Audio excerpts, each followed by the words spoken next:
Hey guys, this is another review of one of my previous builds. This is a kit from the 80s, a vintage kit, which I built, I think it was last year or so. This is the Armo Soldier from Legioss, and it was broadcast in the United States as part of the Robotech series, the Robotech The New Generation. And it's a 1/72nd scale mecha kit of a transforming mecha which turns into a plane, and what they call the Jurwalk mode, which is kind of like a combination of both plane and robot, and finally into the robot. Being a kid from the 80s, it was a little bit of a challenge to get together. Wasn't anywhere near as precise as some of the kits made today. Not exactly Gundam level, but was a fun build nonetheless. Let's take a look at it. Okay, this is the completed Armo Soldier uh, with weathering and battle damage and all the chipping effects in place. It has a bit of articulation, not much, not like anything like the newer Gundam kits.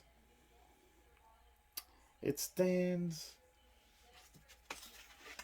about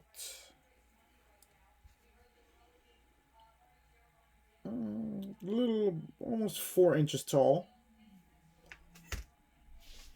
Comes with its beam rifle. Has an attachment for a missile launcher on the shoulder, which I didn't put on. The kit was molded pretty decently, except for here, where it had a huge hole from a badly molded nose cone, which I had to fill in, reshape to actually complete the rear. The decals, after 30 some odd years in a box, were not fit for use, so I had to print my own. And then after that, it was just the weathering and the chipping. It's painted in Tamiya uh, white primer with Tamiya blue and steel for the feet.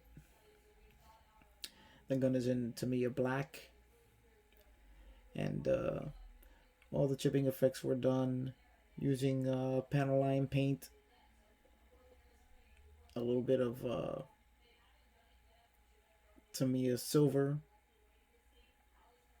and as I said, it was a fun build.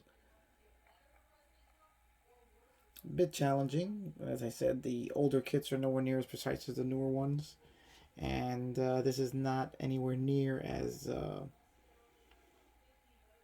well thought out as a Gundam. It's made by Imai, or sold by Imai. I don't know if they actually made it or not, but overall, it makes a really good representation of the Armo Soldier. And as I said before, it was a good build. If you can find one, I recommend it.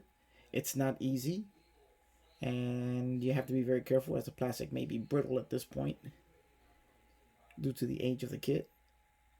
But it's a challenge, and I enjoyed it. I'll give this thing probably a 6 out of 10, as there were a few challenges in putting it together. There were a lot of seams to fill, as a lot of it just a lot of the seams just wouldn't line up. So it did require quite a bit of work. But overall, I'm happy with the way it came out. Let me give you guys a little bit of a closer look at normal soldier. There's the head there, the Mars base decals, Cyclone, the I'm guessing it's the radar unit on the shoulder. And you can see some of the detail and decal work.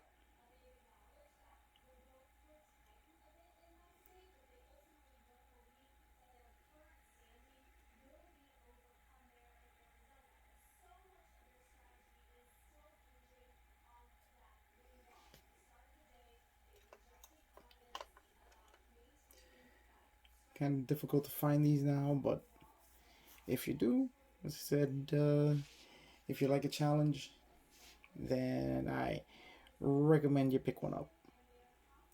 And even though it does have a bit of articulation, I wouldn't recommend trying to pose it like you would a late model Gundam, as the plastic is very brittle and will break on you.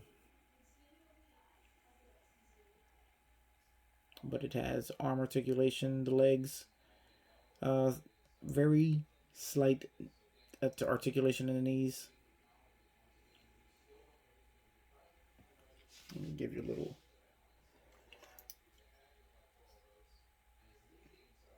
Here we have the arms. We have a little bit of articulation in the waist.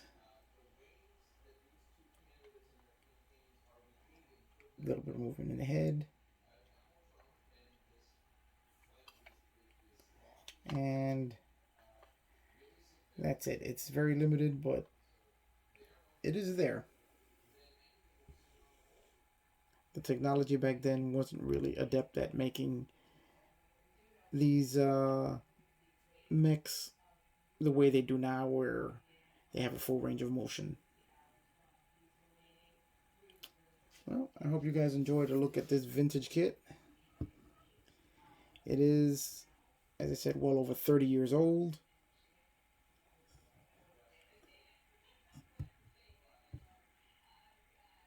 And if you're a fan of Robotech, legioss, or anime in general, you should see if you can try and find one, because it made a good build. Alright, I guess I'll see you on the next one.